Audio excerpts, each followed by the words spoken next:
আমি তো বরাবরেরই মিষ্টি প্রেমী। আমি মিষ্টি খেতে খুব ভালোবাসি। তোমরা কারা কারা মিষ্টি খেতে ভালোবাসো কমেন্ট করে জানি। এত রকম সব মিষ্টি দেখে আমার তো ভারী লোভ লাগছিল। তবে কি করা যায়, এখানে দেখতেই পাচ্ছ কেজি ছাড়া কিন্তু মিষ্টি বিক্রি হয় না, তুমি টেস্টও করতে পারবে না। এই যে এখানে দেখতে পাচ্ছ ছোট ছোট জিলাপি, এগুলো আমরা কেজি হিসাবেই নিয়েছিলাম। ভীষণ সুন্দর খেতে, আর মুখে দিলেই মিলিয়ে যাচ্ছিল, ভীষণ নরম। আমাদের এখানকার জিলাপির মতো একদমই নয়।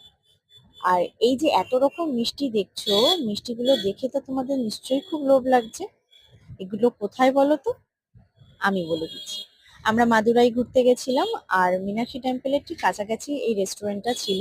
এটা একটা ভেজ রেস্টুরেন্ট, ইন্ডিয়ান মানে সাউথ ইন্ডিয়ান ফুড, কিন্তু দুর্দান্ত খেতে। নানা রকমের তোমরা ইডলির অপশন পেয়ে যাবে, ধোসারও অপশন পেয়ে যাবে। তার সঙ্গে এখানকার ফেমাস একটা ঠান্ডাই আছে, যেটা হচ্ছে জিগার ঠান্ডা।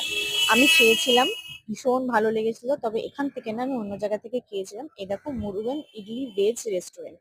তোমরা যদি কখনো মাদুরাই যাও, এটাই কিন্তু ট্রাই করতে পারো। খাবার দাবার ভীষণই ভালো। আজকের মতো টাটা।